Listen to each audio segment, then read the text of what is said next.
would we ever elect a woman president? And I don't think we'll know till we try. And I'm going to try, and with your help, I think we can do it. From the moment Hillary Clinton announced her candidacy, her character and qualifications have been challenged. The real Hillary is cold and calculating. The real Hillary is a policy wonk. I don't think she's cold and calculated at all. I think she's smart and organized. Next President of the United States, Senator Hillary Clinton. Most people in America know Hillary Clinton from the bashing that the Republicans inflicted on her 8 years in the White House. That's their total understanding of her. She sometimes isn't as unflappable as she would like everybody to believe. There's a certain emotional vulnerability that she has that hasn't shown.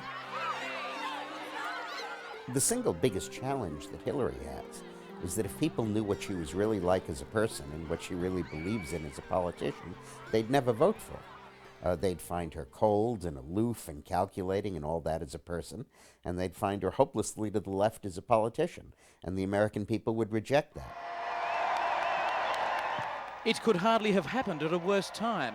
On the eve of Bill Clinton's acceptance speech, a sex scandal involving his most senior political advisor, Dick Morris. He was once Bill Clinton's most trusted advisor. I was sitting with the president one night and we were working on some speech. But in 1996, Dick Morris was forced to resign after it was revealed he'd allowed a prostitute to listen in on conversations with the president. He's now reinvented himself as a Hillary Clinton critic.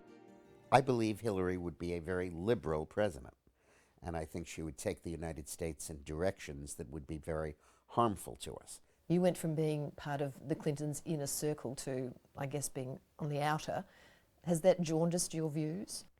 Well, my views on Bill Clinton have never changed.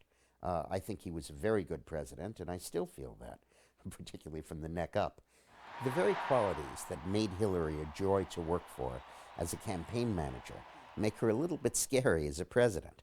That sort of steel trap mind, the dogmatic approach to stuff, the feeling that the ends justify the means, the willingness to be as aggressive as necessary in winning an election. I want to be a president who sets goals. And here are my 4 big goals. Number 1, I want to restore America's leadership around the world. Number 2, I want to rebuild a strong and prosperous middle class. Number 3, I want to reform the government so it works competently again. And number 4, I want to reclaim the future for our children. Hillary Clinton is a progressive in the true sense of that word. I would not characterize her as left, but I would characterize her as a real progressive who understands that government is not the end-all and the be-all. On the other hand, she understands that government can serve very important functions.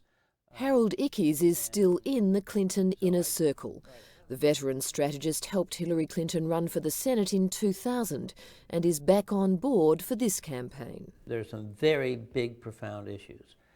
Economic security is clearly one, and one of the key issues within that big issue is healthcare. I think reorienting the economy, again, not big, huge changes, but refocusing the economy so that we are not burdened by huge deficits, and tackling Iraq and our image around the world. That's a big order for the first 4 years. With Americans increasingly worried about being tipped into a recession, the economy has become the top issue in this election.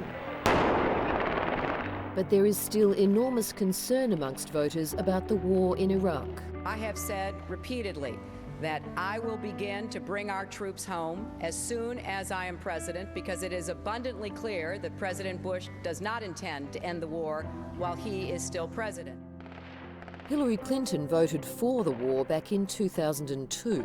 Barack Obama says he's opposed it from the start. But the real key for the next president is someone who has the credibility of not having been one of the co-authors of this engagement in Iraq. And I think I am in a strong position to be able to say, I thought this was a bad idea in the first place. We now have to fix it. We have to be as careful getting out as we were careless getting in. A war of a different kind is being waged by the anti-Hillary forces, the Hillary haters. The objective of this is to show Hillary in all of her different attitudes. It's the Hillary Show with special guest, former president and active ladies man, Wild Bill Clinton! Stop Her Now is a website aimed at doing just that, with a selection of anti-Hillary news, blogs and cartoons.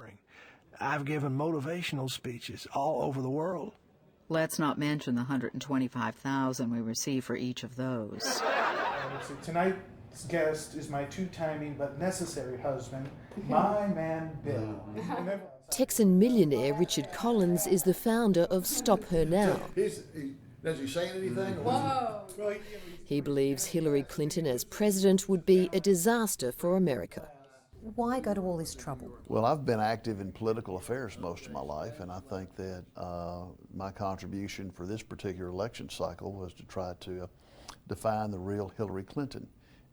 She is trying to make herself really a centrist candidate when she represents the ultimate liberal wing of American politics, which is more government, more taxes, and worse times for everybody, in my opinion. He has no experience, no record, and no chance. He's my very, very, very good friend, Obama or Rama or whatever. How much money are you spending on this? We've spent about $400,000 so far, and I expect that by the time the cycle is completed, we'll probably spend $3 or $4 million. I'm not running because I'm a woman. I'm running because I believe that I have the qualifications and experience to do the job that needs to be done, starting in January 2009. The issue of experience has been a double-edged sword in the Clinton campaign. At first, it was her main selling point. But just what experience? And how relevant is it to running the world's most powerful nation? What about experience? That's obviously one of the things she's pushing, that she has experience. There's nothing more bankrupt than Hillary's expression of experience. I was in the White House. You know, the pastry chef was there too, and he can't run for president saying he was experienced. In addition to her years in the White House, as I said, she's had 8 years in the Senate, which is a heck of a lot more than Barack Obama's had, and he's running for president. Lobbyist and former aide to Presidents Carter and Clinton, Ann Wexler, gave Hillary Rodham a job in the early 1970s at the request of another young employee, Bill Clinton. They are firm friends. She's had an enormous amount of experience, not only in the work she did as the First Lady of Arkansas, as a lawyer, as the president of the Children's Defense Fund. She's been an advocate for children's issues for 25 years.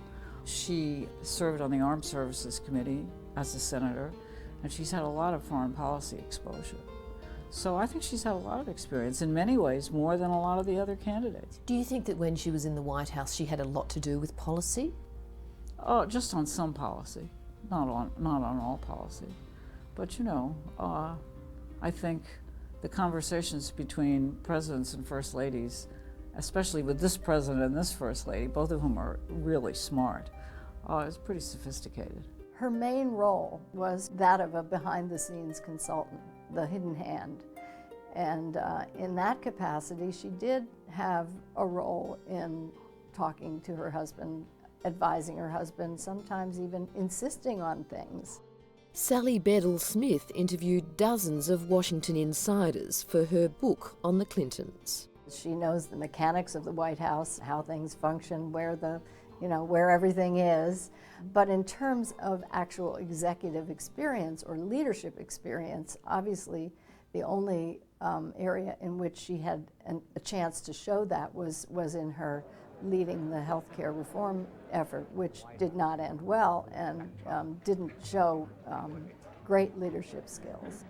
Nothing is more important to our nation than ensuring that every American has comprehensive health care benefits that can never be taken away. Neither the insurance industry or the pharmaceutical industry had any interest whatsoever in supporting it. But I think the atmosphere is different today. I think, by and large, a large majority of the American public are ready for health care, some kind of universal health care.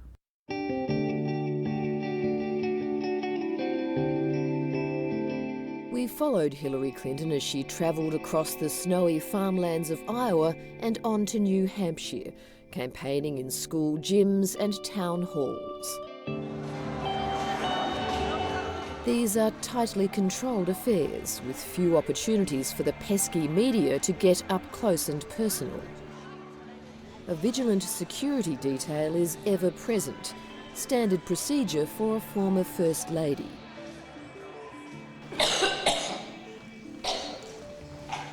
Such a gruelling schedule with back-to-back events day after day is bound to take its toll.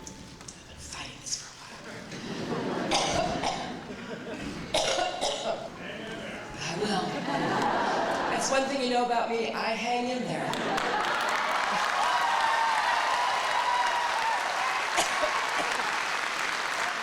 Ladies and gentlemen, the former President of the United States of America and the next President of the United States of America, Bill and Hillary Clinton. Hillary Clinton has been joined on the campaign trail by her famous husband. Romeo, Romeo, wherefore I am a Romeo. The Clinton dramas have provided endless material for Washington's satirists. My lord, I considereth running for the highest office in all of the land. But alas, I fear my past doth haunt me like an ill wind was blown. But just what role would Bill Clinton play if his wife does become president? Bill wants Hillary to get elected for one big reason. It'll wipe out the stain of impeachment. But for this one small indiscretion I hath paid.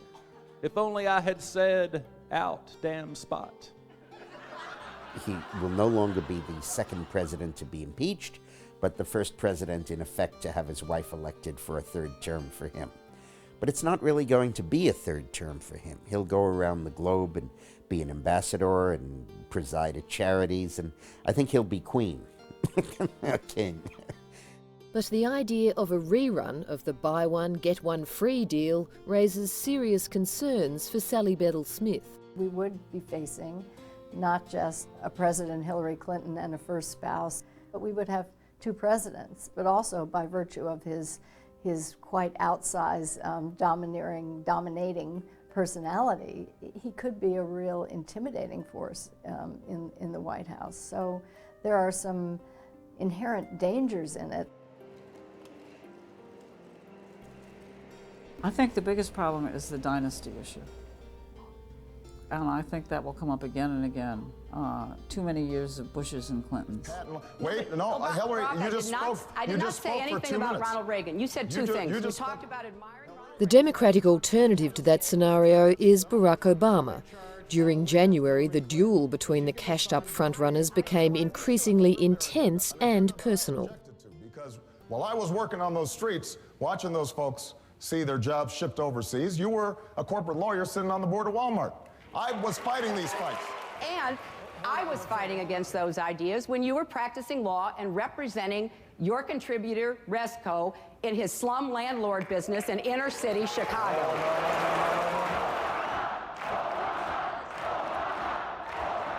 Barack Obama promises the fresh approach Americans are yearning for, a country united to battle trouble at home and abroad. It was our message when we were down, and it was our message when we were up. And it must be catching on because in these last few weeks, everyone's talking about change.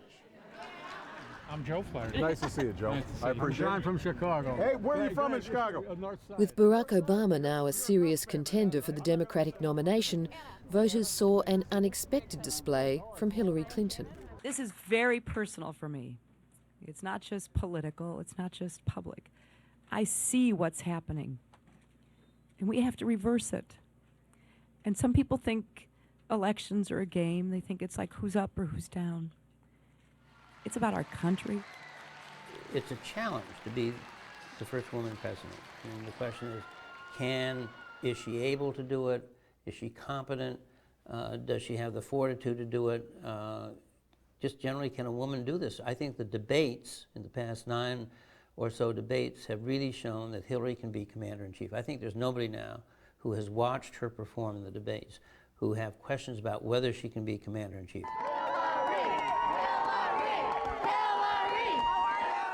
To have the first woman president of the United States is a huge thing to begin with, but I think it will make a difference in the world. I think instantly our credibility will change simply by virtue of not only having a woman president who, but also the fact that she has an international reputation and a very good record, and I think it will be easy for her to reach out to other leaders around the world.